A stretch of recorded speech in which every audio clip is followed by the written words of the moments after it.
방송에서 제공하는 투자 정보는 투자 판단에 대한 조언입니다. 방송에서 제공하는 주식의 가치, 가격 상승 및 가격 하락에 대해서는 방송사에서 보장하지 않습니다. 시청자 여러분 안녕하십니까. 오늘장 내일장 2부 출발하도록 하겠습니다. 2부에서는 이제 시장 상황을 고려한 여러 가지 종목들 추천해 드리고요. 여러분이 궁금하신 종목 상담 함께 이어가는 시간 갖도록 하겠습니다. 종목 상담 보내주실 곳은 하단에 번호 나가고 있습니다. 100원의 정보 이용료 부과되는 샵 0082번을 통해서 궁금하신 종목명, 매수 가격, 비중 이 세 가지를 꼭 적어서 보내주시길 바랍니다. 잠시 뒤에 두 분의 전문가와 함께 상담 나눠볼 예정이고요. 유튜브 채널 소개해드리도록 하겠습니다. 유튜브 채널을 통해서도 실시간으로 서울경제TV 함께 하실 수가 있는데요. 유튜브 접속 뒤에 서울경제TV 하단과 동일하게 검색어 입력하시면 다양한 다시 보기 채널들이 열립니다. 라이브 채널 함께 열려 있습니다.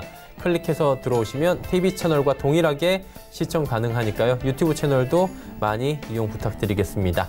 이 시각 시황 변동 상황부터 짚어봅니다. 자, 시황 상황이 나쁘지 않습니다. 전 시간대가 크게 달라진 거 없고요. 2040포인트 위에서 거래소 시장 계속해서 움직입니다. 5.62포인트 올라가고 있는데 하루간의 흐름 정리합니다. 자, 보시면 2022 오늘 장중에 2020포인트도 깨지나 했는데 지금 딛고 올라왔습니다. 그리고 장중 고점 2047 그리고 2044, 45 수준에서 지속적으로 12시 정오경부터 움직이고 있는 상황입니다. 수급 주체 보시면 오랜만에 외국인이 들어와 있는 상황입니다. 1215억 원 외국인이 사고요. 개인 기관 어제까지 사던 개인 기관은 오늘 바로 차익 실현 물량대 쏟아냅니다. 특히나 금융투자 쪽에서의 프로그램 매도가 좀 많이 출회가 되고 있고요. 투신과 연기금은 오늘도 사주고 있습니다. 코스닥 시장입니다. 709구까지 올라갔던 코스닥 시장이 697대까지 상승폭을 소폭 줄였습니다. 하루간의 흐름 정리합니다.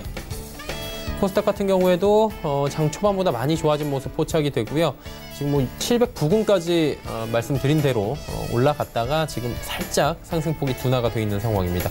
수급 주체 보시면 쌍끌이 매수 아직도 유효합니다. 외국인 기관 같이 사고요. 개인은 620억 원 팝니다. 기관은 전 주체가 골고루 시장에서 코스닥 시장에서 매수하고 있다라고 보시면 될 것 같습니다. 원달러 환율 짚어봅니다.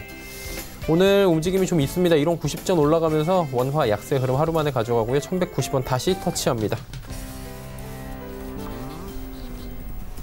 금일 본 방송에서 제공해드리는 정보는 투자 판단에 대한 조언일 뿐입니다. 해당 주식의 가치와 수익률을 보장해드리지 않는다는 점 참고해 주시길 바랍니다. 마감 전략 함께 이어갑니다. 오늘은 유안타증권 설릉역 지점에 박진희 부장 연결돼 있습니다. 부장님 안녕하세요. 네, 안녕하세요. 예, 시장이 모처럼 만에 기지개를 좀 켜주고 있는 상황인데 상황 한번 정리해 주시고요. 마감 전략 5월 마지막 날이니까요. 좀 잘 좀 부탁드리도록 하겠습니다. 네, 말씀하신 대로 시장 잘 읽어주신 것 같습니다. 전체적으로 지금 시장 개인 투자자들은 좀 매도하는 분위기죠. 그동안 너무 뒤었습니다. 좀 올라가는 줄 알고 사면은 계속 그 다음날 바로바로 하락하는 흐름이 나왔었기 때문에 개인들은 오늘 반등을 이용해서 매도를 많이 내놓고 있는 모습. 특히 이제 주말에 발효되는 관세에 대한 우려감, 그 이후에 이제 여러 가지 상황들 이런 부분들을 좀 확인하고자 하는 매도세가 상당히 좀 큰 모습을 보실 수가 있겠습니다. 그동안 한 달 동안 좀 학습 효과가 많이 생긴 것 같습니다. 반면에 외국인들 같은 경우는 그동안 MSCI 리밸런싱과 관련된 매물을 계속 쏟아낸 이후에 지금 또 환율이 많이 올라오기 때문에 오히려 더 추가적인 매물을 내놓기보다는 오히려 좀 매수 쪽으로 감행하는 모습 보실 수가 있겠습니다. 그동안 상당히 좀 많이 팔았었습니다. 기관은 뭐 계속적으로 지금 거래소 쪽에서 매도를 좀 퍼붓고 있는 모습 보실 수가 있겠는데요. 장 초반에 나왔던 뉴스가 시장을 좀 갈랐습니다.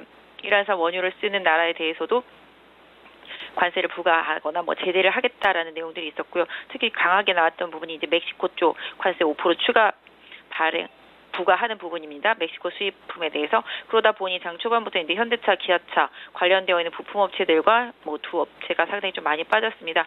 뭐 멕시코 쪽에 부품이 있는 업체가 뭐 모비스는 소폭이고요. 만도 좀 소폭입니다. 현대 위아가 좀 오리엔트 되어 있고요. 그다음에 기아차가 좀 많이 타격을 받을 수 있는 상황이죠. 현대차도 기아차 위탁 생산 일부 있기 때문에 일정 부분 피해를 볼 수 있겠습니다. 그래서 궁극적으로 현대 위아하고 기아차가 가장 피해를 많이 보고요. 부품 업체들도 일부는 좀 피해를 봅니다만은 뭐 아주 많거나 그러진 않을 것으로 보여지고 있고요. 특히 모비스나 만도는 비중이 상당히 3% 이내대로 아주 작은데도 불구하고 주가가 좀 많이 빠져 있는 상태라서 오히려 좀 체크가 좀 필요하지 않나 싶습니다. 그동안 코스닥 시장에서는 하락이 상당히 강했었습니다. 특히 바이오 섹터주들에 대해서 외국인들의 매도세가 집중이 되면서 어제까지 급전직하였었는데요. 오늘은 다른 얼굴 보여주고 있습니다. 그동안 급락했었던 코롱생명과학이라든지 유상증자 때문에 많이 빠졌었던 헬릭스미스, 그 외 시가총액 상위 종목의 바이오 섹터주들이 기염을 통하고 있습니다. 사실은 5월달은 바이오 섹터주들이 힘을 내는 달입니다. 실질적으로는 특히 여러 가지 학회가 이제 6월 초에까지 이어지는 부분들이 좀 있었고요. 또 여러 가지 경기 상황으로 봤을 때 가장 안전한 섹터가 바이오 섹터였는데도 불구하고 여러 악재들로 인해서 많이 눌려 있어서 낙폭 과대 상태에서 기술적인 반등이라고 일정 부분 좀 보시면 좋을 것 같고요. 또 최근에 시진핑 이슈 이후에 빠지고 나서 어제 알 수 없는 급락이 좀 나오면서 상당히 시장이 좀 불안했었는데요. 중국 소비 관련주들도 오늘은 강하게 좀 반등이 나타나는 모습 보실 수가 있겠습니다. 그래서 오늘은 전반적으로 5월 말을 맞아서 시장이 낙폭과대한 종목들에 대해서 기술적인 반등, 저점 매수세가 좀 들어오면서 이런 부분들이 좀 시장에 반영이 되고 있는 모습이라고 보실 수가 있겠는데요.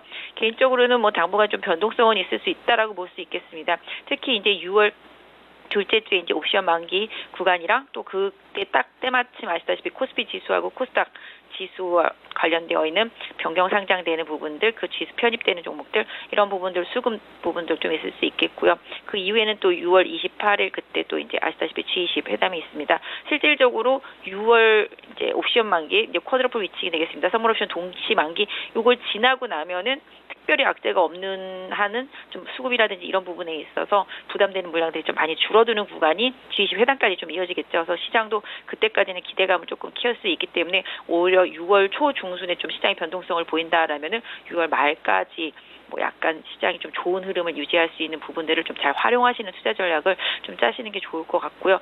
전체적으로 지금 오늘 본다라면 이제 트럼프가 쓸 수 있는 카드는 웬만큼 다 쓴 것 같습니다. 주말에 발효되는 관세 부분이라든지 중국도 대두 관련된 수입 제한 이런 부분들로 서로 주고받고 있는 상태에서 멕시코까지 나오고 이란 제재까지 다시 또 나왔으면은 이란과 관련을 되어 있는 나라들에 대한 제재까지 나왔으면 거의 쓸 카드는 거의 다 대부분 썼다라고 보여지고 있기 때문에 앞으로는 좀 화해에 대한 기대감만 좀 시장에서 커지지 않을까라는 생각을 해보게 되는데요. 그럼에도 불구하고 아까 말씀드린 대로 6월 초반까지는 조금 변동성이 있었기 때문에 이런 부분들을 좀 잘 활용하시는 투자가 좀 필요한 구간이 아닌가 싶습니다. 네, 일단은 보수적으로 변동성 활용하는 추세를 계속 가져가자라고 말씀을 해주셨습니다. 남은 시간 동안에 그러면 저희가 볼만한 종목 있습니까? 네, 오늘 좀 환율이 올라오죠. 엔화가 강세를 보이고 있는 그런 영향들도 좀 있고요. 그동안 좀 많이 빠졌고 가장 최대 피해주 섹터를 본다라면 IT 섹터라고 보시면 되겠습니다. 화웨이 이슈 이후에 시장 상당히 좀 변동성 커졌고요. 비메모리 반도체 쪽이나 카메라나 이런 쪽 많이 올라온 부분들, 아시다시피 5G 관련주들도 다 차익 실현 매물이 나오고 있는 상태입니다. 상대적으로 많이 빠지고 못 오른 섹터 쪽으로 힘이 들어오고 있는데요. 솔직히 2차 전지 섹터주들이라든지 그다음에 이제 OLED 디스플레이 섹터 쪽 이런 쪽에 대한 관심이 좀 필요한 시점이 아닌가 싶습니다. 그래서 한 종목을 다시 골라봤는데요. 실리콘웍스입니다. 실리콘웍스 같은 경우는 LG향이 상당히 좀 강한 편이고요. 삼성전자 쪽도 들어가게 되는데요. 기본적으로 오늘 이제 LG 디스플레이 쪽 급등하고 있는 모습 나타나겠습니다만은 솔직히 LG도 이제 하반기로 넘어가면서부터 중국 쪽에서 나오는 모멘텀이 분명히 있을 거라고 보여지고 있습니다. 애플 쪽 높은 기대감도 있는 편이고요. 그래서 오늘 관련되어 있는 야스가 많이 급등을 하고 있는 상태인데요. 상대적으로 덜 오른 종목이 이제 이녹스 첨단이라든지 실리콘웍스 같이 최근에 좀 올라왔던 종목들인데 실리콘웍스를 좀 보도록 하겠습니다. 실리콘웍스 같은 경우 1분기 실적이 시장 기대치를 잘 충족을 시켜주었고요. 그다음에 2분기도 상당히 좋은 실적 기대할 수 있을 것 같습니다. 하반기에도 삼성이 OLED 디스플레이 쪽에 계속적으로 투자 늘리게 된다라면은 계속적인 수혜도 좀 가능하지 않나 싶습니다. 그래서 물론 실리콘웍스 외에도 AP 시스템이라든지 그 외의 장비주들 계속 좀 봐야 되겠지만 실리콘웍스의 실적이라든지 하반기 기대감 이런 부분들이 조금 더 우월한지 있다라고 보시면 좋겠습니다.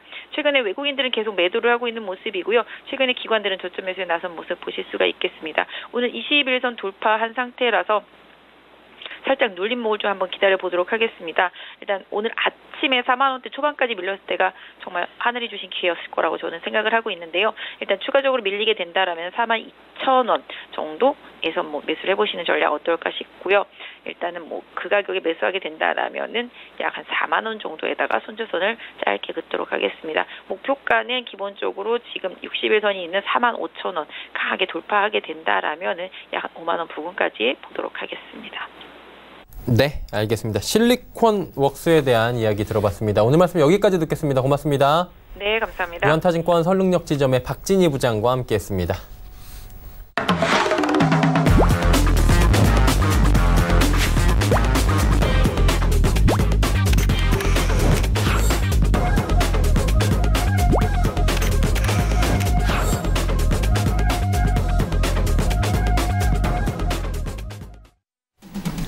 오늘장 내일장 2부 함께하고 계십니다. 이제 두 분의 전문가와 함께 종목 짚어보고요. 종목 상담 이어가는 시간 이어가 보도록 하겠습니다.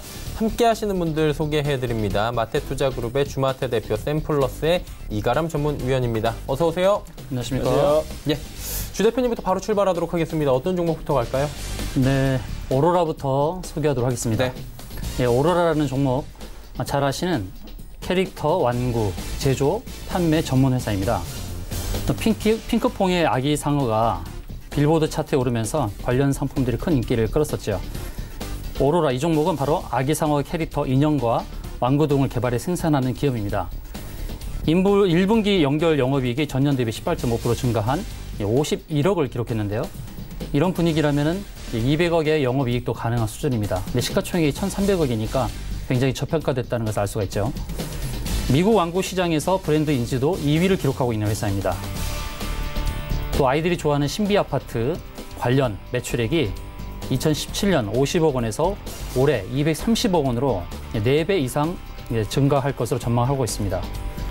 어린이날 특수와 넷플릭스 효과로 인해서 2분기 실적도 낙관적이라는 분위기죠. 또 유후와 친구들 이런 3D 이 시즌 1이 넷플릭스에 업로드가 됐는데요. 공동 제작사인 이탈리아 몬토 TV를 통해서 유럽 6개국에도 동시 송출되면서 총 190개 국가에 20개 언어로 번역돼 반영이 되고 있습니다. 유아 친구들 캐릭터에 대한 지식 재산권을 보유하고 있어서 이 부분의 부가적인 매출도 기대할 수 있겠습니다. 차트의 흐름상을 보시게 되면 오늘은 보합선에서 움직이고 있지만 지금 매물대 소화하는 과정입니다. 일봉상에서 이 매물대를 뚫어버린다면 사실 저항이 없어 보입니다. 주봉에서도 마찬가지고 또 월봉에서도 마찬가지고. 그래서 지금 이제 매물대를 뚫는 이게 12,000원부터 12,500원 사이에 이 매물대를 뚫어버리게 되면 정고점도 돌파할 수 있다는 거죠. 그런 관점에서 본다면 지금 상태, 지금 상황에서 굉장히 매수하기 적기가 아닌가 그렇게 판단하고 있습니다. 그래서 목표가는 13,700원, 13,700원으로 설정을 하고요. 그리고 손절가는 1,900원을 제시하도록 하겠습니다. 네. 두 번째 종목 MC넥스를 소개하도록 하겠습니다. MC넥스는 휴대폰 및 자동차용 카메라 모듈 생산하는 기업이고 또 영상 전문 기업입니다.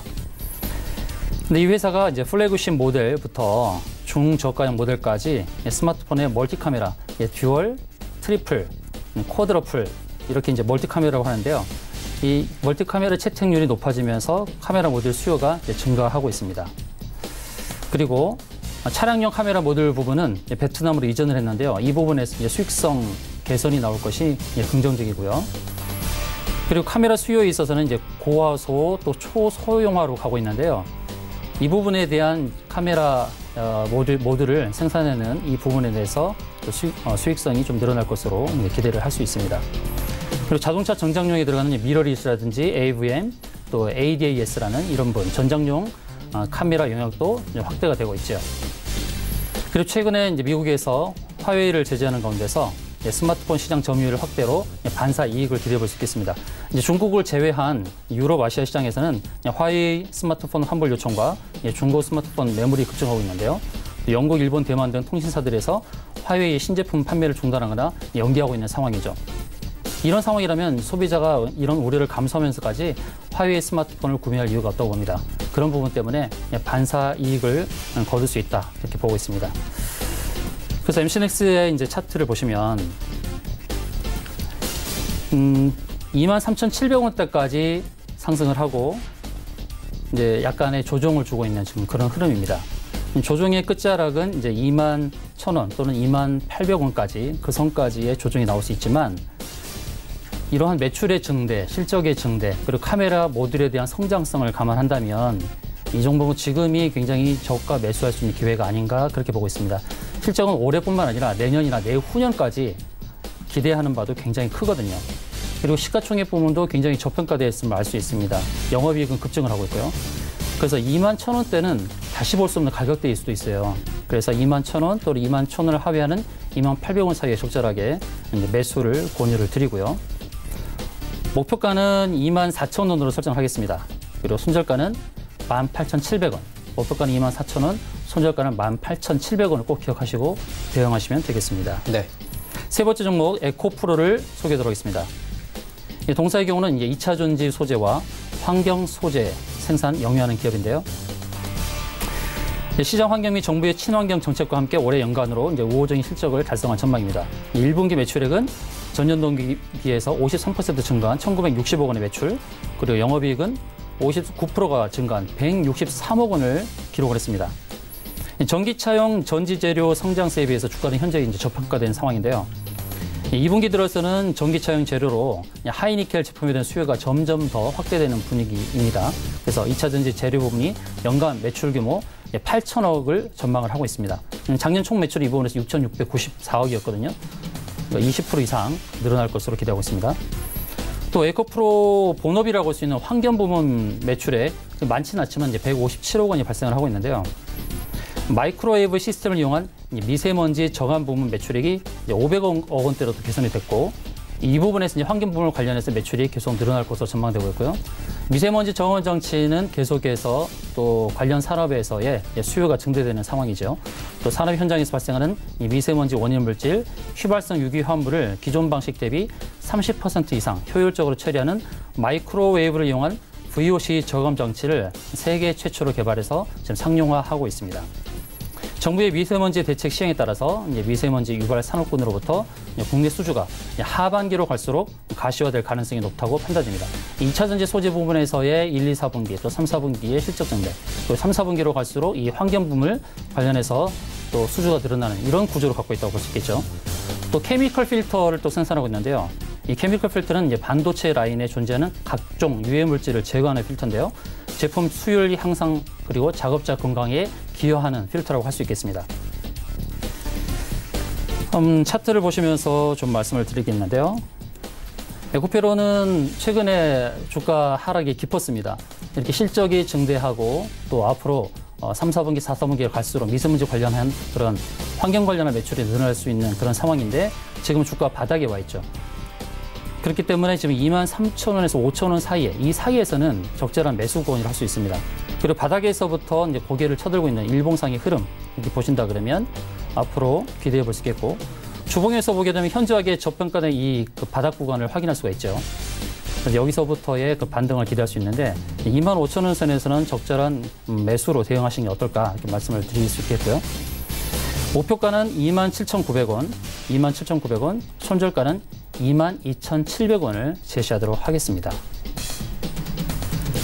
다음 종목 SPG가 되겠는데요. SPG는 소형 기어드 모터 전문 회사라고 할 수 있습니다. SPG 주력 제품은 200W 미만의 소형 기어드 모터인데요. 기어드 모터는 모터와 감속 기어 장치가 하나로 결합된 제품으로 공장 생산 라인에 자동문, 또 동전 개수기, 또 냉장고의 얼음 분쇄기, 또 의료용 침대 정수기, 비대기 등 다양한 분야에 사용되고 있습니다. 매출의 97% 이상을 모터 관련 분야에서 올리고 있는데요. 이 소형 모터의 분야는 가전기기, 자동차, 의료기기 등 그 수요가 나날이 증가되고 있고, 또 산업기술은 또 고도화되고 있고 정밀화되고 있고 다기능화되고 있습니다. 그렇기 때문에 중요성이 증대돼서 수요가 급속히 확대가 되고 있다 이렇게 말씀드릴 수 있겠고요. 특히 이 가전용 모터 사업 부문에서는 냉장고와 에어컨에 장착되는 AC 모터를 주로 생산하고 있습니다. 이 가전 제품의 이 소음이 적으면서도 고효율인 이 BLDC 모터, 이 브러쉬리스 다이렉트 커런트 모터라고 하는데, 브러쉬리스, 이 브러쉬가 마찰, 저항의 역할을 하거든요. 근데 브러쉬가 없다고 한다 그러면 그만큼 소음이 적은 모터를 생산할 수 있겠죠.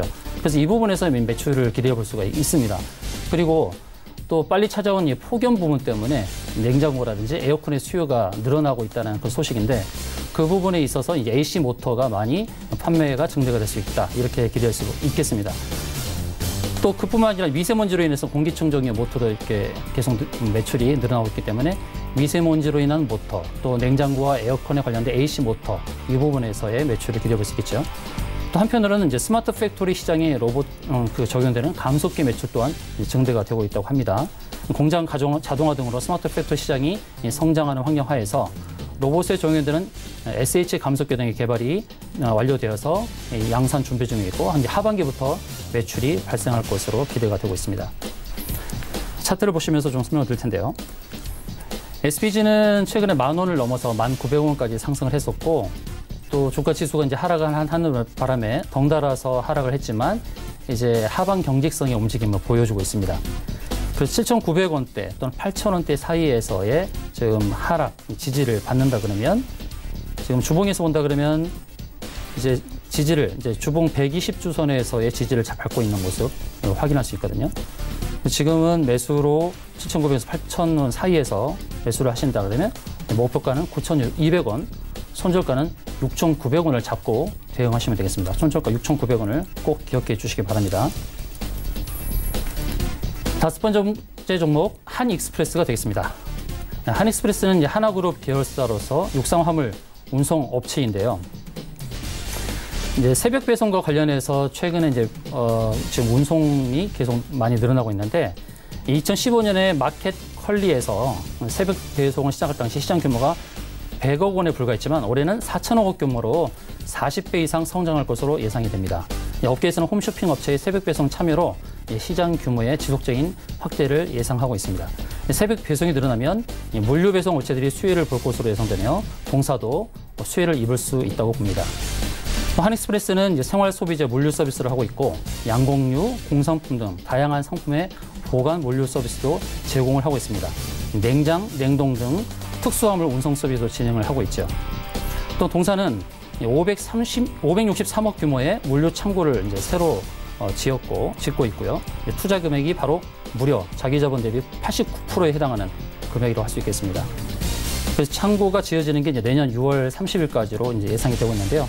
이 창고를 지은 투자 목적은 자가 물류센터 신축을 통해서 영업 기반 확대 매출 신장을 기여한다는 겁니다. 바로 이런 부분 때문에 이제 물류 운송에 관련된 그런 매출을 기대해 볼 수 있겠고요. 그리고 또 특징으로 본다 그러면 최근에 이제 아시아나항공 인수 전에 하나그룹도 뛰어들고 있고 SK, CJ, 또 애경그룹 뭐 공식적으로는 부인을 하고 있지만 인정을 할 수 없는 게 인정을 하다 보면은 또 피인수되는 기업의 몸값이 올라갈 수 있으니까 겉으로는 애써 부인을 하고 있을 것입니다. 하지만 속셈은 알 수가 없죠. 내 기업이 어떠한 움직임을 보일지 모르겠지만 하나그룹도 좀 물밑작업을 하고 있지 않나 그렇게 보고 있는데 하나그룹이 이제 아시아나항공을 인수한다 그러면 한익스프레스의 물류는 많이 늘어나게 될 것입니다. 차트를 보시면서 이제 설명을 드릴 텐데요. 최근에 이제 1,550원까지 크게 상승을 하고 조정의 흐름이 나왔습니다. 근데 조정이 나온다고 했을 때에 대부분의 참여자들은 일봉 61선까지 조정을 주지 않나라고 기다릴 수가 있거든요. 근데 거의를 터치하지 않고 지금 돌리고 있는 상황입니다. 근데 주봉을 보시게 되면 주봉 10주선에서의 지지를 잘 받고 있습니다. 그래서 마치 뭔가 다음 주부터 어떤 일을 내지 않을까라는 기대감을 주는 그런 차트 모양상으로 그렇다는 이거죠. 오늘 코스닥 지수가 이렇게 올라가고 있는 상황에서도 마이너스 4% 정도 지금 조정을 주고 있습니다.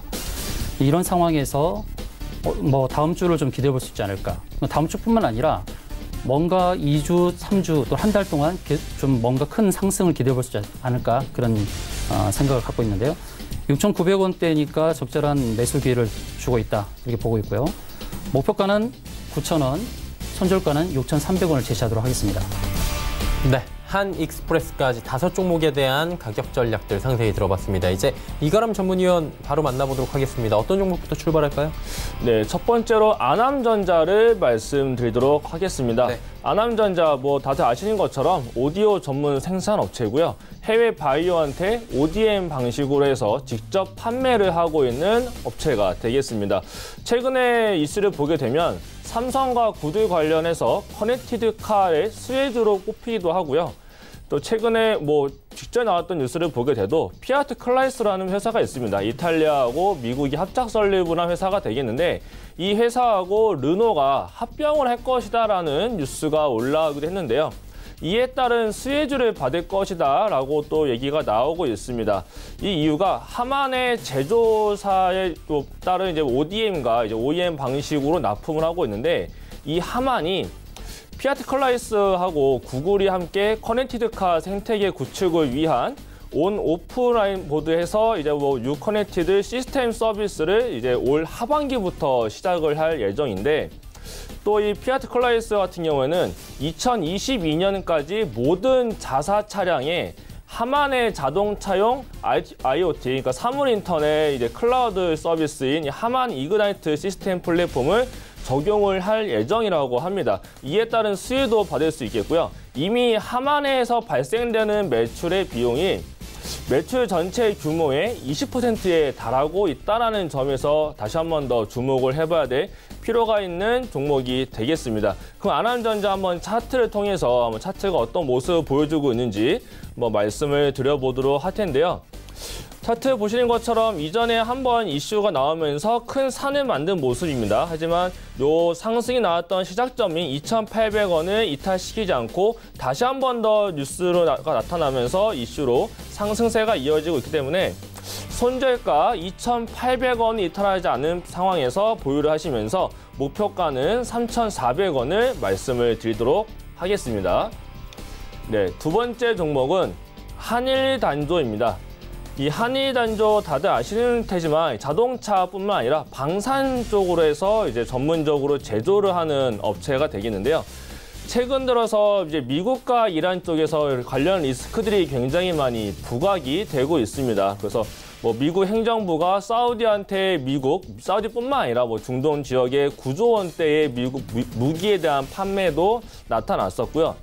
또 미국과 이란이 계속 군사적인 위험 리스크를 발생을 시키고 있는데, 최근의 뉴스를 보게 되면 하메네이 이란 최고 지도자가 자국의 군사력과 관련된 문제에 대해서는 어떤 협상도 하지 않을 것이다 라고 말을 했고요. 또 미국의 대이란 적대 정책을 적극적으로 동조하고 있는 사우디아라비아 같은 경우에는 메카에서 이란의 위협에 맞선다는 명분으로 아랍 이슬람권의 정상회의를 개최를 하겠다라고 또 소식을 전해왔습니다. 그 또한 또 이제 트럼프 대통령도 지난 24일 날 이란의 군사 도발을 방어를 한다면 이제 미군을 약 1,500명 정도를 중동에 더 추가로 파병을 하겠다라고 말한 부분에서 봤을 때 이쪽 관련 부분으로 해서 방산주 쪽으로 우리나라에서 좀 관심을 받을 수 있겠다라고 말씀을 드릴 수 있겠고요. 이 한일단조 차트를 한번 보여드려야 될 것 같은데, 차트를 보시게 되면 이 앞전에 계속 박스권을 유지를 해주고 있습니다. 앞에서 계속 이슈가 나타나고 이슈가 마무리됐지만 가격대가 이탈되지 않고 다시 한 번 더 윗골이 발생된 이후 지금 현재는 앞선 발생된 이 윗골이를 잡으러 가는 형태를 보여주고 있기 때문에 손절가는 1,400원 이탈되지 않는다라고 하게 되면요. 목표가는 앞선 윗골이를 잡고 고가 명소 부분 되는 1,800원까지 목표가를 제시를 해드리도록 하겠습니다. 네, 세 번째는 우리넷입니다. 네, 우리넷이라는 종목은 삼성전자 네트워크 부분에서 이제 출신 연구원들이 나와서 설립을 한 삼성전자와 굉장히 밀접한 관련된 기업이 되겠는데요. 광전송 장비하고 다중 서비스 지원 플랫폼 장비를 개발을 하고 제조를 한 다음에 판매까지 하고 있는 회사가 되겠습니다. 통신사 기관망으로 연결을 해주는 유무선 통합 서비스 시장으로 사업 영역을 굉장히 확대를 하고 있는 중에 있고요. 재작년에는 펜텍의 IoT 부분을 인수를 하면서 사물 인터넷 분야로도 굉장히 성장성을 노리고 있는 부분도 있습니다. 최근에는 이제 LTE 무선 통신 모듈을 MS 속에서 애저 IoT 인증을 획득을 했다라는 소식도 있었고요. 이 점이 좀 주목해야 될 게 퀄컴 칩셋을 사용을 해서 MS 애저 IoT 인증을 받은 것은 이번이 처음입니다. 그렇기 때문에 좀 주목을 해봐야 될 필요가 있겠고, 5G 양자 암호 인프라 독자로 개발을 하고 있고, SK텔레콤 상용망을 구축을 완료한 LTE 관련 쪽으로도 IoT 모듈은 우리나라에서 독점 공급을 하고 있기 때문에 매출 또한 잘 나왔습니다. 1분기 매출이 141% 급증을 한 모습이기 때문에 굉장히 좀 좋은 모습에 보여주고 있는 회사가 되겠고요. 우리의 또 이거는 좀 차트를 좀 보여드리자면요. 우리는 또 지금 굉장히 좋은 위에 고가 돌파를 기대를 해볼 수 있는 형태에 있습니다. 그래서 이 앞에 고가 돌파가 나오게 된다라고 하게 되면은 앞에 쌓여있는 물량이 많지 않기 때문에 갑자기 급등세도 나타날 수 있는 종목이 되겠다라고 봤을 때 목표가는 10,000원보다 살짝 모자른 9,950원을 제시해 드리겠고요. 만약에 손절가를 제시를 해 드리자면 8,300원을 제시를 해 드리도록 하겠습니다. 네, 네 번째로는 중앙배신입니다. 중앙배신 오늘도 좀 이슈를 많이 받고 있는 종목 중에 한 가지가 되겠는데요. 동물 약품 전문적으로 제조를 하고 있는 동물 백신을 생산하는 업체가 되겠습니다. 오늘도 나왔고 어저께도 나왔지만 북한에서 아프리카 돼지 열병이 발생을 했다라고 오늘 확정적으로 뉴스도 올라오면서 이슈를 좀 받고 있는데 이거 외에도 중앙배신은 작년에 이제 아시아 국가는 처음으로 중국 시장에 좀 진출을 한 부분도 있는데요. 중국 정부에서 프로젝트의 유일한 이제 한국 기업으로 참여를 해서 중국의 동물의약품 관리국에서 서류 심사를 통과한 부분도 있습니다. 이쪽 같은 경우에는 시장 규모가 35조 원에 달한다라고 하고요. 이렇게 서류 심사 통과를 하면서 이제 시장 점유율 또한 중국에서 30% 이상 점유율을 가져갈 것이다라는 전망도 나타나고 있고 또 이제 날이 풀리면서 AI 지금 조류독감 얘기가 진짜 잘 나오고 있지는 않지만 다시 한 번 더 이 조류독감의 얘기는 언제든지 나올 수 있다라는 점에서 봤을 때 좀 관심 있게 지켜봐야 될 종목이 되겠고요.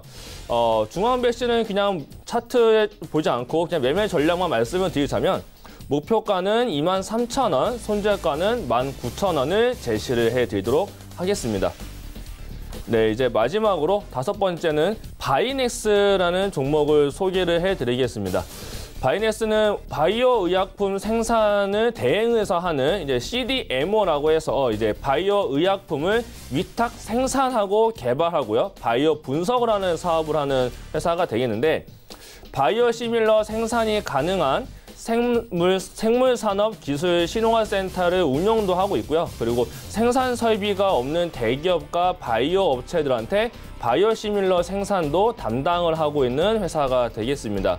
또 세포조직공학연구소에서는 정부의 지원을 받아서 세포치료제 개발 연구도 하고 있고 암치료제 분야에서 임상실험도 현재 진행 중에 있습니다.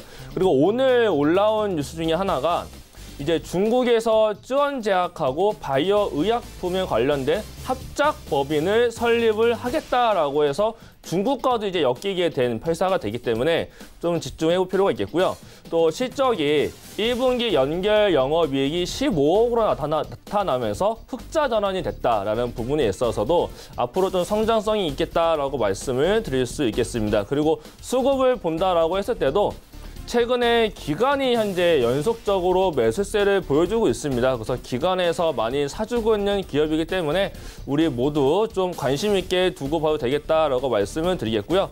목표가는 11,500원, 손절가는 9,900원을 제시를 해드리도록 하겠습니다. 네, 바이넥스까지 다섯 종목 함께 들어봤습니다. 이제 단기적금 종목들 점검해보고요. 이번 주 종목 함께 추천을 받아볼 텐데 일단 지난주에 주 대표님이 추천해 주셨던 파세코가 실검에 올라오고요. 이른바 뭐 대박이 난 것 같은데 어땠습니까, 흐름이?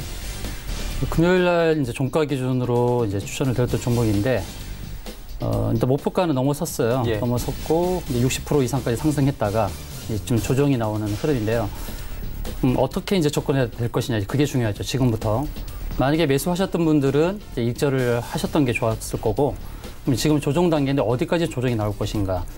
제가 볼 때는 지금 기준선, 이제 일보균형표의 기준선까지 이제 9,000원대까지의 조정이 나올 수 있다 이렇게 보고 있는데요.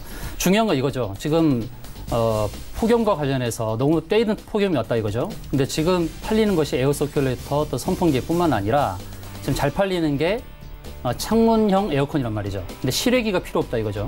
거기다 설치 기사가 필요 없고 개인이 설치할 수 있는 이런 것 때문에 이제 창문형 에어컨이 불티나게 팔려나간다. 이런 부분이 뉴스화되면서 급등이 나오지 않았나 싶습니다. 그래서 파세코라는 이름이 알려졌죠. 알려진 상황에서 조정이 나오고 또 조정이 나온다고 한다 그러면 저는 9,000원 선까지 조정이 온다고 보고 있습니다. 그때는 매수를 한다면 2차 상승이 가능하지 않을까라고 그렇게 보고 있거든요. 그러니까 9,000원대 매수하면 또 10,000원 이상 가면 또 매도하고 이런 단기적으로 접근하는 게 좋겠다 이렇게 말씀드리겠습니다. 네, 아무래도 이제 폭염이라는 이슈에 따라서 움직이는 종목이기 때문에 빠르게 매매를 좀 진행을 하시는 게 좋을 것이다라고 말씀을 해주셨고요.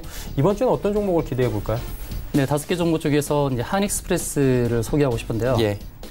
물론 이제 기존의 물류로서의 그런 장점도 있고 또 새벽 배송에 대한 물류가 늘어나는 부분도 있고 그런데 지금 제일 관심을 받는 부분은 아시아나 항공 인수와 관련된 부분입니다. 어떻게 보면 우리가 알려진 바대로 한다면 한화라든지 CJ라든지 또는 SK라든지 애경 이렇게 4개의 기업을 놓고 저울질을 하고 있는 상황인데 근데 지금 상황에서 본다 그러면 위험하지 않느냐, 어디가 될지 모르지 않느냐 이렇게 할 수 있어요. 그러나 그걸 놓고서도 본업을 봤을 때 또 저평가된 측면을 본다 이거죠.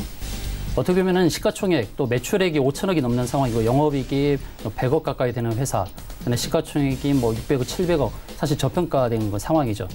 그래서 그런 M&A 관련해서는 덤이다 이렇게 보면 되겠고요.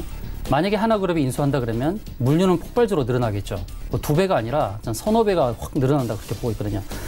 근데 하나그룹에서는 이제 하나우라는 그 우선주하고 그다음에 한익스프레스 이 2 종목을 기억하시면 좋겠고 또 CJ가 또 열심히 또 인수한다라는 그런 분위기가 나오면 뭐 CJ 대한통운이라든지 CJ 시푸드 그리고 애경이 또 인수한다는 또 얘기 나온다면 애경유화 이렇게 봐야 되겠죠. 또 SK가 또 움직인다 그러면 SK 이노베이션 이렇게 관련주를 생각하면서 보셨으면 좋겠습니다. 네, 오늘은 한익스프레스 말씀을 해주셨습니다. 자, 이가람 전문위원은 지난 시간에 오픈베이스 말씀을 해주셨는데 결과 어땠습니까? 오픈베이스 말씀드린 다음에 금요일날, 월요일날 한 5% 정도의 상승세가 나타났다가 최근에 좀 지수 하락과 같이 좀 하락세가 나타났습니다. 차트를 한번 좀 보여드려야 되겠는데요. 오픈베이스는 제가 손절가를 2,400원을 제시를 해드린 종목인데 종가상으로 2,400원이 되겠는데 오늘 2,400원 이타 나왔다가 다시 한 번 더 회복세가 나타나면서 현재 양봉을 유지해주고 있다는 측면 봤을 때 이게 단기적인 저점으로도 형성이 될 가능성이 좀 있습니다. 그렇기 때문에 다시 한 번 더 종가상으로 봤을 때 2,400원이 이탈된다라고 하게 되면은 이제 물론 종목은 좋은 종목입니다. 좋은 기업인데 리스크 관리가 좀 필요한 상황이다 보니 뭐 단기적으로 2,400원 종가상 이탈 나오게 되면은 그때는 손절을 보시면서 종목 교체를 보시고요. 그렇지 않다라고 하게 되면 다음 주에 반등세가 이어진다라고 하게 되면은 이 앞에 나와 있는 고점도 넘어갈 수 있는 강한 흐름도 다시 나타날 수 있습니다. 그렇기 때문에 올라가게 되면 목표가는 기존대로 3,000원을 말씀을 드리겠지만 한 번에 가기보다 분할 매도로서 좀 수익을 챙겨가면서 보시는 트레이딩적인 관점을 말씀을 드리도록 하겠습니다. 네, 오픈베이스에 이어지는 이번 주는 어떤 종목이 좋아 보입니까? 이번 주는 제가 앞서 말씀드린 우리넷이 되겠는데요. 예. 이 우리넷 그 펜텍 관련해서 사물인터넷에서 인수를 하면서 사물인터넷 쪽으로도 엮여 있는 종목입니다. 이 사물인터넷 쪽 같은 경우에는요. 미국 증시를 보더라도 미국 증시가 하락을 하는 동안에 사물인터넷 관련 종목들은 다 상승세가 나타나고 있다는 점을 봤을 때 우리나라 종목들도 사물인터넷 관련 종목은 좀 주목을 해야 될 필요가 있겠고요. 사물인터넷은 이제 뭐 시작 단계라고 볼 수 있습니다. 그동안 많이 발전을 해왔지만 아직 완벽하게 사물인터넷이 정착이 된 것도 아니고요. 사물인터넷 분야가 이제 나가게 되면 자율주행도로 갈 수도 있고 스마트폰 트레이드도 있고요. 굉장히 많은 분야에 사용이 되기 때문에 이쪽 관련 부분은 성장성이 굉장히 무궁무진합니다. 그래서 이쪽 우리넷을 좀 지켜봐야 될 필요가 있겠고 그리고 좀 전에 말씀드렸던 것처럼 앞에 매물이 많이 쌓여있지 않다라는 점에서 봤을 때 고가를 돌파를 하는 흐름이 나타난다 하게 되면 급등도 나올 수 있는 종목이기 때문에 저는 단기 관심주로 우리넷을 말씀드리도록 하겠습니다. 예, 우리넷 이야기 들어봤습니다. 자, 이제 오늘 금요일 시장의 특징주를 살펴보도록 하겠습니다. 주 대표님 어떤 종목이 좀 특징적으로 보이십니까? 예, 오늘 돼지열병 관련주들이 많이 올랐는데요. 예. 전 제일바이오를 특징주로 가져왔습니다. 지금 돼지열병 관련해서 뭐 체시스, 이글벳이라든지 대성미생물, 또 제일바이오, 또 사료 관련주 우성사료, 한일사료 급등이 나오고 있는 상황이거든요. 근데 제일바이오는 말 그대로 급등주입니다. 급등이 나왔다가 조정주고 또 급등 나왔다가 조정주고 또 오늘 또 급등이 나왔는데 이 급등의 흐름을 보시게 되면 차트상에서는 매물대 위에 지금 자리를 잡고 있습니다.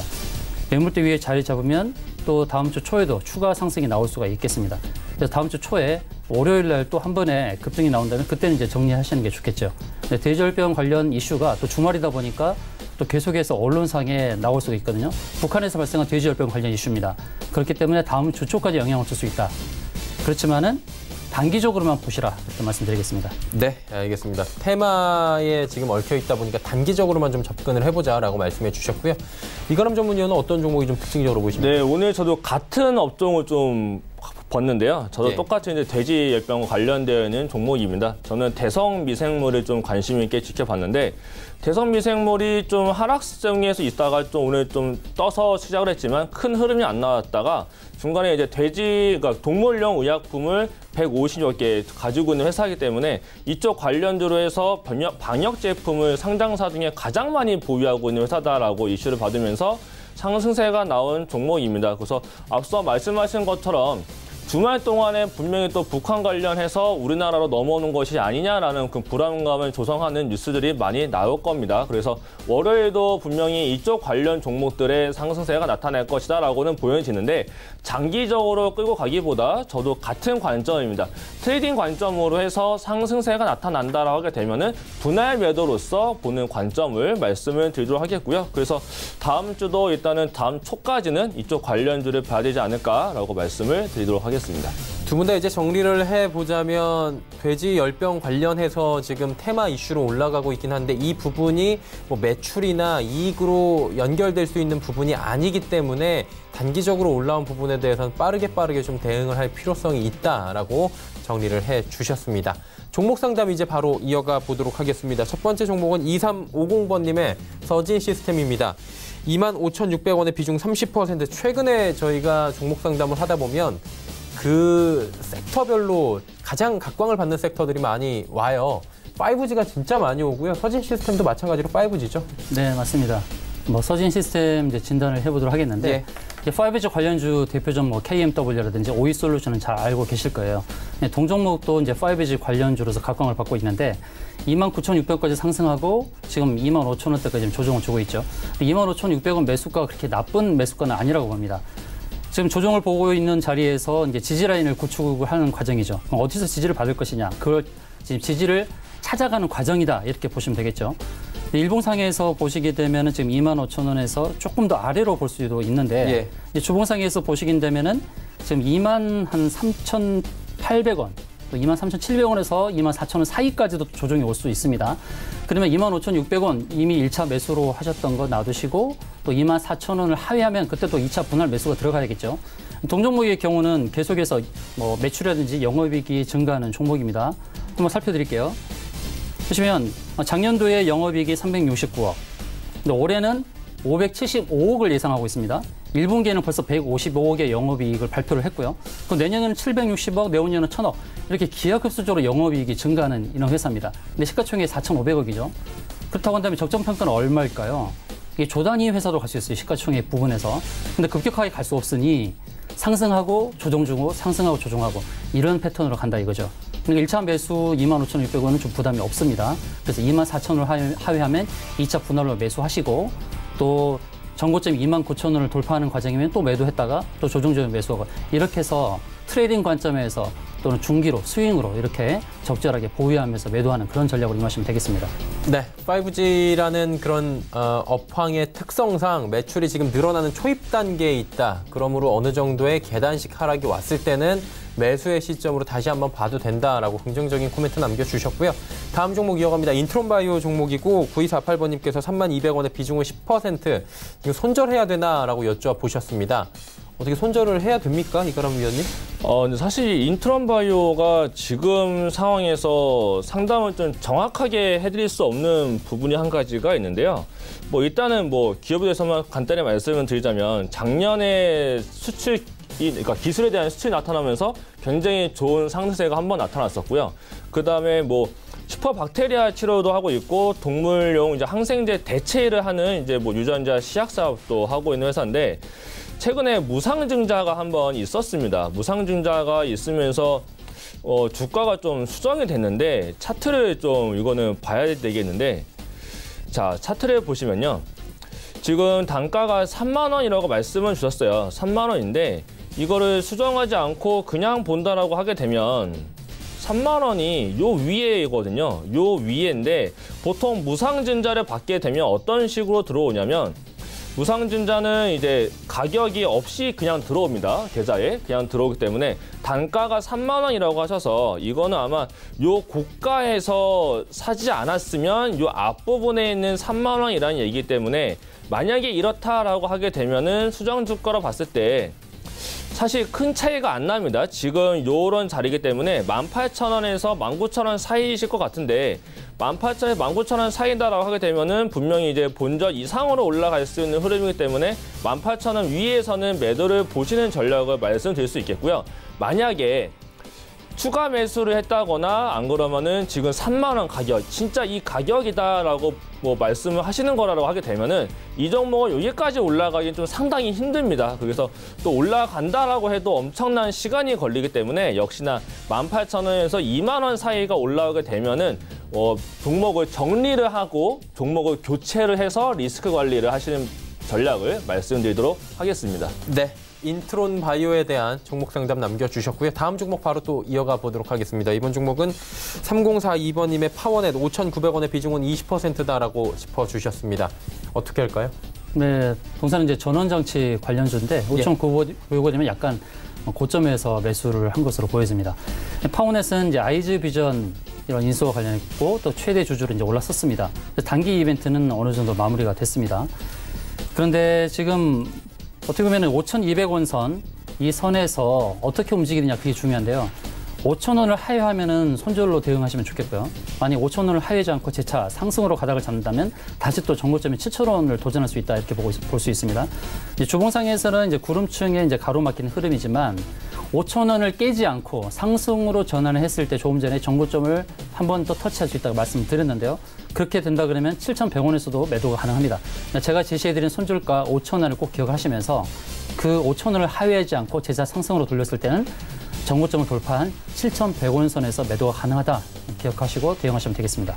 네, 알겠습니다. 파워넷 들어봤고요. 다음 종목 상담 또 이어가 보도록 하겠습니다. 이번엔 DPC 종목 들어와 있습니다. 2560번님께서 6,600원에 비중이 30%다라고 말씀해 주셨네요. 어떻게 할까요?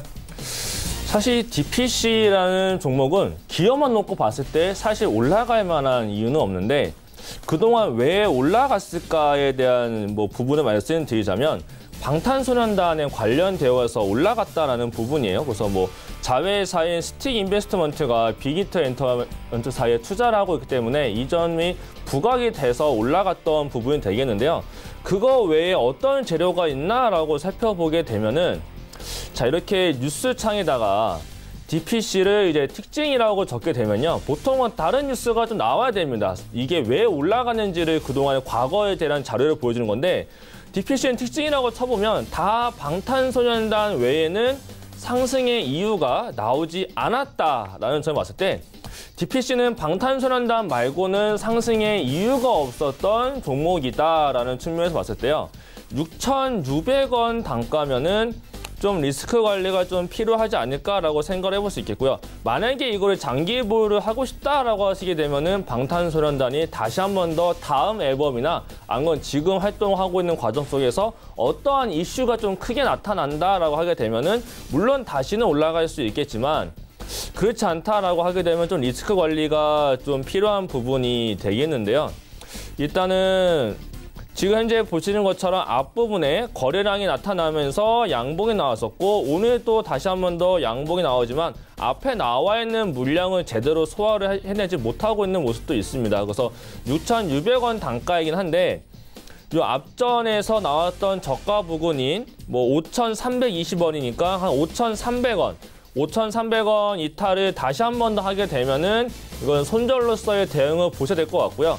만약에 5,300원을 지키면서 지금 내려오고 있는 22평선을 돌파를 해서 올라간다라고 하게 되면 6,600원은 좀 힘들겠지만 6,500원 또는 6,300원에서 500원까지는 기술적 반등이 나타날 수는 있을 것 같아요. 그래서 6,500원에서 6,300원 요 사이에서는 단지 기술적 반등이 나타날 것으로만 보이기 때문에 이 부분에서는 약하게라도 손절 대응을 보시는 전략을 말씀드리도록 하겠습니다. 네, 한 종목만 좀 짧게 가보도록 하겠습니다. 현대일렉트릭 들어와 있고요. 33,000원에 비중 30% 0982번님인데 많이 빠졌었어요, 최근에. 네. 어떻게 할까요? 동사의 경우는 이제 발전기, 변압기, 차단기 이런 관련 회사인데 현대중공업으로부터 분사된 회사지요. 네, 2017년도 상장 후에 81,000원까지 갔었는데 최근에 이제 16,850원 저가를 찍고 반등을 모색하는 그런 상황입니다. 근데 동사가 왜 이렇게 주가가 빠졌느냐? 당연히 매출이 증대하지 않고 영업 손실이 계속 늘어나기 때문입니다. 1분기 영업 실적도 마이너스 320억으로 이제 발표를 했죠.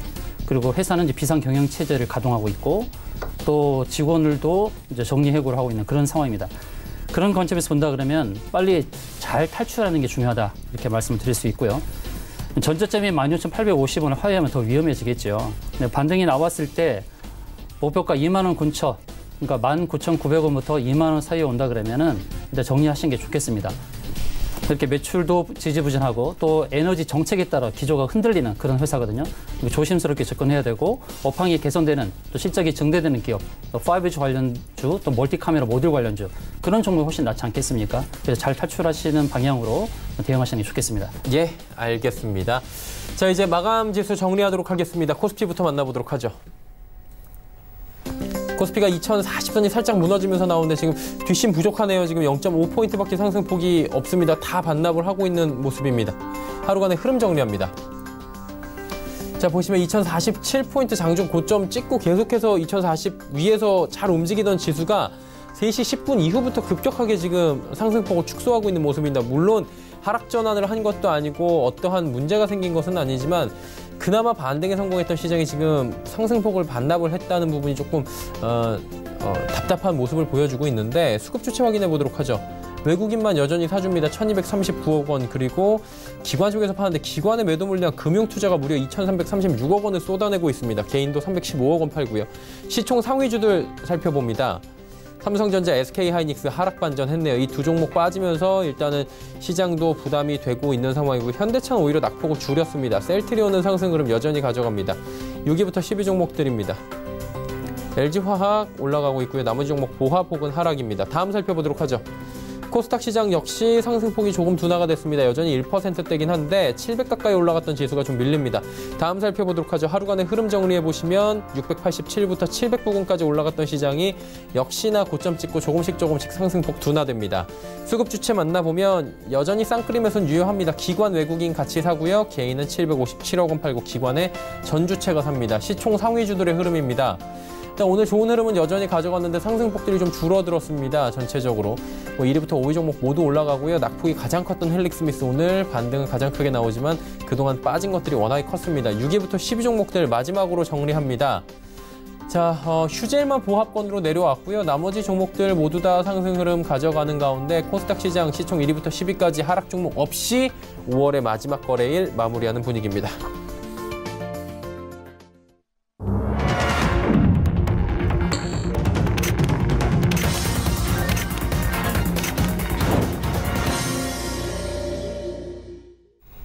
자, 시장이 모두 마감이 됐습니다. 5월의 마지막 거래일이기도 했고요. 또 마침 금요일 거래일입니다.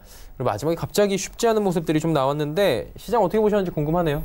네, 오늘은 주봉을 완성하고 또 월봉을 완성하는 날이었습니다. 네, 그런 관점에서 본다면 그런 월봉의 자리, 또 주봉의 저점 자리 그런 것들을 완성하면서 또 반등도 모색했지만 결과적으로는 그렇게 썩 좋은 모습을 아니었습니다. 제가 지난주 금요일에는 이 현금화 관점 그리고 관망의 관점에서 말씀드렸었고 또 주 중반에 이제 수요일 날 또 급락이 나오면서 또 그런 만약에 현금화 시켰던 분들은 좀 안심하는 그런 단계였겠죠. 지금은 단기 트레이딩만 유효한 관점입니다. 또 다음 주는 어느 정도 또 반등을 모색할 수 있는 그런 단계가 오지 않을까 또 생각을 해봅니다. 그래서 현금화 시켰던 부분은 일부 단기 트레이딩 관점으로만 접근하시면 좋겠고 또 반등이 나온다 하더라도 우리가 기대하는 것처럼 큰 폭의 상승 또 2200선을 넘어가는 그런 상승까지 보진 않습니다. 적어도 한 2100선까지를 염두를 할 수 있겠는데 2050선, 2100선이 오게 되면 또 매도로 접근하는 단기 트레이딩 관점 철저하게 박스권을 놓고서 설정해놓고 가는 게 좋겠다는 말씀 드리고요. 또 6월 둘째 주는 또 선물 옵션 동시 만기일입니다. 그 포지션의 변화를 잘 봐야 되거든요. 근데 포지션을 봐도 약간의 박스권의 움직임을 예상해 볼 수 있거든요. 물론 2주 동안에 어떤 변화가 있을지는 알지 못하겠지만 또 지금은 현재는 그렇다 이겁니다. 그렇기 때문에 긴 호흡으로 보지 마시고 단기 트레이딩으로만 접근할 수 있는 시장이다. 그렇게 보시면서 대응하시는 게 좋겠습니다. 네, 일단 뭐 단기 트레이딩 여전히 유효하다 말씀해 주셨고요.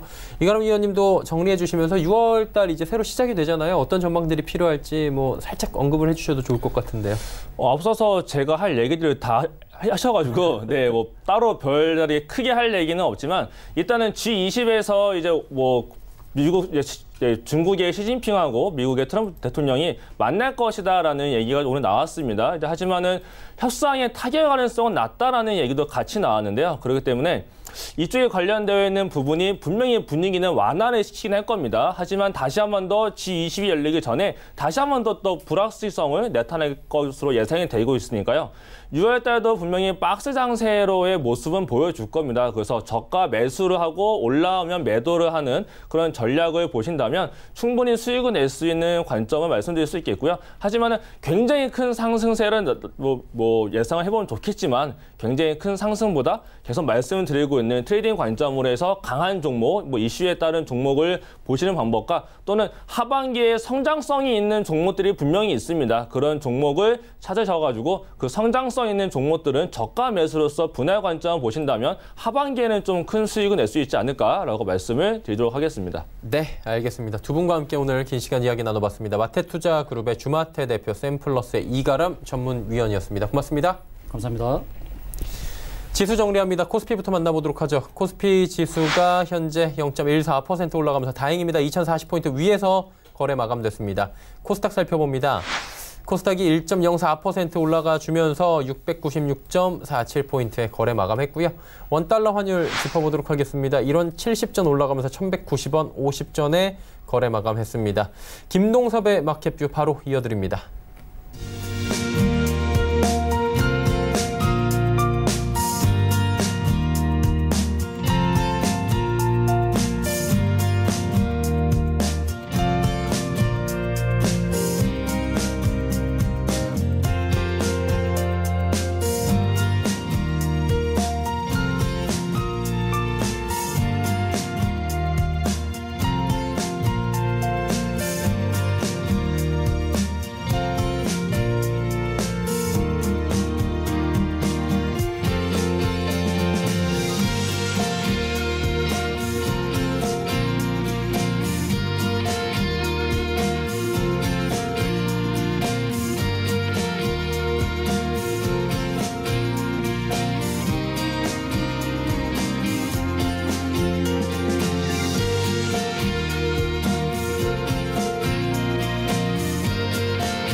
안녕하세요. 김동섭입니다. 미국장이 소폭 상승하면서 이제 시장의 방향성을 좀 제시할까 하는 모습이 좀 나오고 있는데요. 국내장 오늘 장 초반에 많이 빠졌었어요. 그리고 또 상승했다가 다시 또 하락하면서 십자 도지의 캔들을 만들고는 모습이 나오는데요. 외국인들의 매수세가 아주 돋보입니다. 그런데 기관들이 매도를 감행하네요. 며칠 동안 계속 그 모습이 나오고 있는데 기관들은 오히려 지금 사줘야 되는 시점인데 기관들의 매도가 향후 시장의 발목을 잡지 않을까 뭐 이런 생각도 합니다. 물론 우리나라 시장은 외국인들의 매수세가 가장 중요하긴 하죠. 그러나 기관들이 일정 부분의 물량을 가지고 시장의 출회 물량을 막아줘야만이 사실 외국인들이 힘을 쓸 수 있다라고 생각한다면 지금 기관들의 매도는 상당히 좀 의미가 깊지 않을까라는 생각을 해봐야 될 것 같고요. 오늘 사실 거래소보다는 코스닥이 좀 강세의 모습을 보였고 시장의 모습이 강세의 모습을 보였지만 아직도 700을 탈환하지는 못한 상황이다라고 봐야겠죠. 오늘 수급 동향을 보시면 거래소는 2천억 정도 외국인이 매수를 했고요. 기관은 1,520억 정도 매도를 했습니다. 근데 기관주의 특징은 기금이 샀어요. 160억. 그러니까 요 근래 기금이 계속 매도를 하다가 정말 오랜만에 매수를 해주는 모습이 나오고 있다는 것이 상당히 중요한 특징이다라고 보여야 될 것 같고요. 근데 비차익에서 2,700억 정도 매수한 것으로 보면 일단 프로그램 매도가 일정 부분 나왔다라고 해석이 된 거 아닐까 이런 생각을 합니다. 그러나 시장을 끌어올릴 만한 재료가 아직 부재한 상황이었다라는 생각을 해봐야 될 것 같고요. 오늘은 5월 말일이고요. 이번 주 주말이 지나면 이제 6월 시작됩니다. 그러면 6월 만기가 시작이 되죠. 근데 그래서 포지션을 좀 봐야 되는데 포지션 상황으로 보면은 지금 외국인들은 가둬놓는 전략이 아직도 유효한 상황이고요. 기관은 변동성 장세를 원하고 있습니다. 그러니까 지금 이 상황에서는 사실 어떻게 보면 상당한 싸움이 진행되고 있다라고 해석을 해야 되겠죠. 외국인의 가둬두기 전략이 일단 시장에는 그대로 적용이 되고 있는 게 아닌가. 그래서 추가 하락을 막고 있는 상황이 아닐까라는 생각을 해봐야 될 것 같고요. 이 시장에 아주 중요한 것은 삼성전자에 대한 부분인데 원래 삼성전자를 따로 가지고 나오려고 했었는데 삼성전자보다 다른 문제가 더 있어서 삼성전자를 지금 이 말씀을 드리는데요. 삼성전자가 제가 지난번에 한번 얘기를 해드린 적이 있었는데 요때 아마도 그때 주가가 2,000이 깨졌을 때죠. 아마 삼성전자 반등을 꼭 봐라 라고 말씀을 드렸던 기억이 있습니다. 제가 또 삼성전자를 말하는 이유는 두 가지 정도입니다. 요 자리는 뭐냐면요. 지난번에 저점 만들었던 자리입니다. 그러니까 이 자리에서 다시금 저점을 회복하고자 하는 노력이 시장에 나오고 있고요. 두 번째는 하락 추세선을 세 번째 돌파했다가 실패했죠. 그리고 네 번째 돌파하다 실패를 했어요. 그러면서 양운의 얇은 부분을 뚫을 수 있는 공간을 마련했다는 거죠. 그러니까 지금 시장을 만약에 이끈다면 삼성전자가 다시 시장의 방향성의 키를 가지고 있지 않을까라는 생각을 해야 되겠죠. 그렇다면 지금 이 시점에서 삼성전자를 사야 되냐라고 물어본다면 글쎄요라는 답을 드리고 싶습니다. 왜냐하면 하락 추세선을 여러 번 뚫다 실패를 했기 때문에 뚫는 모습을 확인해야 돼요. 그 자리가 44,700원입니다. 그러니까 이번에 44,700원이 돌파가 되면 54,000원까지 가죠. 자, 그 얘기는 주가를 끌어올릴 수도 있겠다라는 생각을 해볼 수 있죠. 그렇지만 만약에 가지 못할 수도 있는 차트입니다. 일반적으로 이런 차트에서 못 가게 되면 의문이 더 커지면서 밑으로 우하향하면서 떨어지는 경향이 있거든요. 그렇기 때문에 지금은 매수를 하기보다는 관망을 하고 오히려 확인 사살로 매수를 할 가능성이 있다. 만약에 44,600원이 돌파되는 모습이 나왔는데 주가가 올라간다면 주도주로 봐야 될 거고요. 44,600원 올라가는데 주가는 못 움직인다 그러면은 삼성전자 일시적으로 상승했을 것이다 라고 해석을 해볼 필요성이 있다 라고 말씀드릴 수 있습니다. 자, 글로벌 이슈에 대해서 보도록 하죠. 자, 미국장이요 어저께 소폭 상승했어요. 근데 재미난 것은 25에서는 안 깨고 있는 모습이 나옵니다. 근데 참 요 근래 연준에서 얼마 전에 제가 말씀드렸지만은 내년까지 3번의 금리 인하 가능성을 제기했죠. 근데 어저께 연준 부의장 리처드 클리나다라고 하죠. 저도 이름 외우기는 힘듭니다. 근데 이 사람이 부의장인데 금리 인하를 시사하는 발언을 합니다. 근데 중요한 포인트는 뭐냐면 아시겠지만 인플레이션이 2%가 목표치였는데 2%를 밑도는 모습이 나온다든가 향후 경제 전망이 더 안 좋아지는 경우에는 금리 인하를 할 수 있다라는 표현을 합니다. 일단 금리 인하에 대한 군불대기가 나오고 있죠. 아마 이거는 제가 볼 때 일드 커브 때문에 시장에 침체 위기가 올 수 있다라는 생각을 연준 의원들 사이에 일부 하지 않나라는 생각을 해봐야 되겠죠.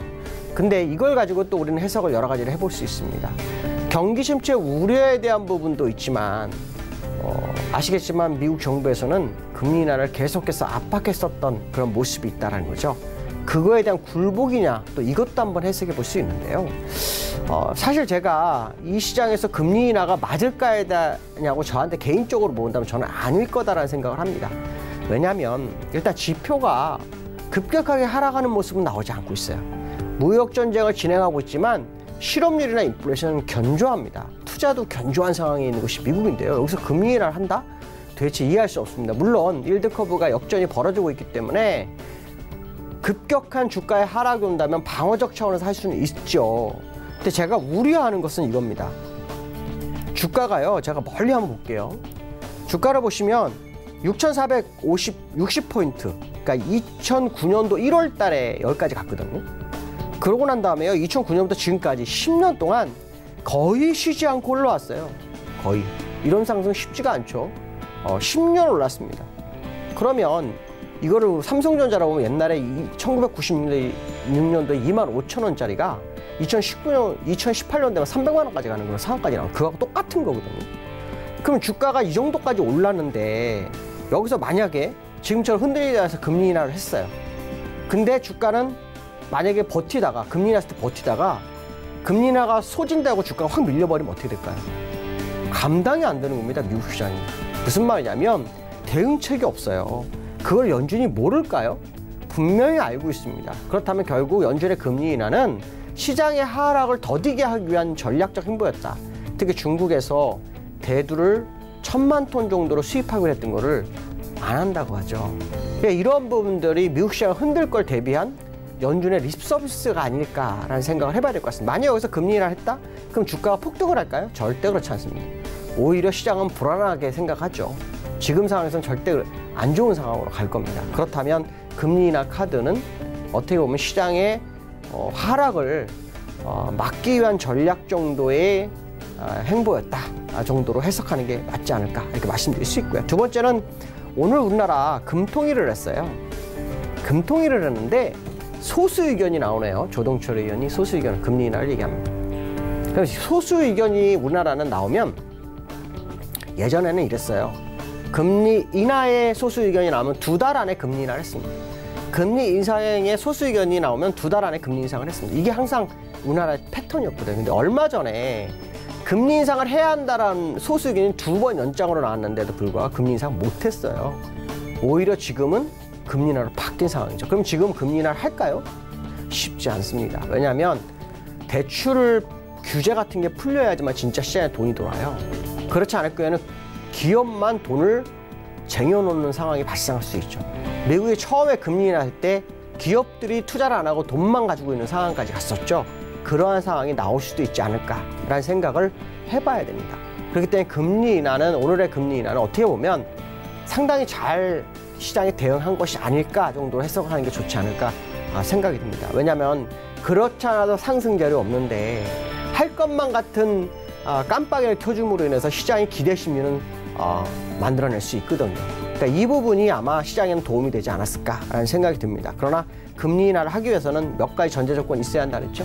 적어도 미국이 금리 인하를 하는 모습을 꼭 보여줘야 되고 우리나라에서도 정책적인 부분에 있어서 금리 인하를 받쳐줄 수 있는 상황을 만들어주는 게 좋지 않을까라는 생각이 듭니다. 그렇지 않을 경우에는 시장이 금리 인하에도 영향을 안 받을 수 있다는 생각을 해봐야겠죠. 다음 주 전략에 대해서 보도록 하겠습니다. 다음 주 전략은요. 오늘 2035포인트 회복했습니다. 일단 중요한 것은 이 자리는 아주 중요한 자리다라고 제가 아마 이번 주 내내 얘기했던 부분이죠. 일단 2035가 올라왔다라는 것은 아주 중요한데 왜 중요하냐? 지금까지 매도와 매수의 균형점, 이 균형점이 한쪽으로 흔들렸었거든요. 매도 쪽으로. 근데 그 매도가 약간 균형점을 잡아주는 상황이 2035라는 거죠.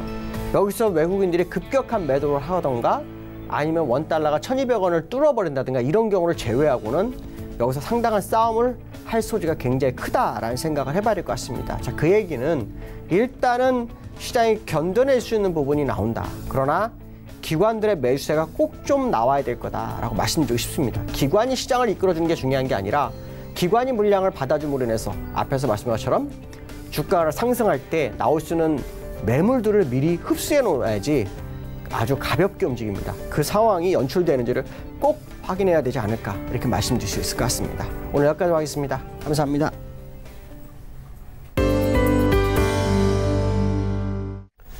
김동섭의 마켓뷰까지 함께 하셨습니다. 금일 본 방송에서 제공해드린 정보는 투자 판단에 대한 조언이었습니다. 해당 주식의 가치와 수익률을 보장해드리지 않는다는 점 참고해 주시길 바랍니다.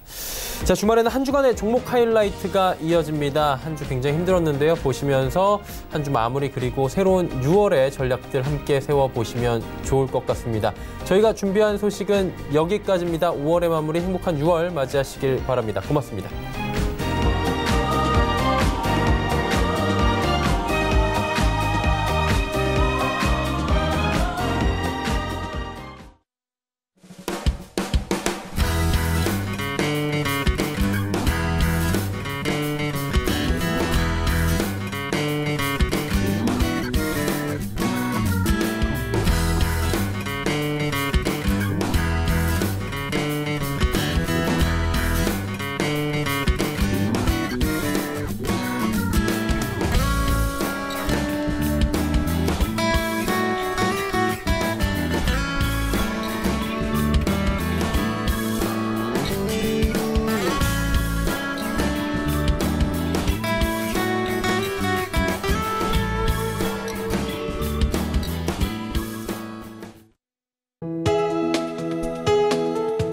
방송에서 제공하는 투자 정보는 투자 판단에 대한 조언입니다. 방송에서 제공하는 주식의 가치, 가격 상승 및 가격 하락에 대해서는 방송사에서 보장하지 않습니다.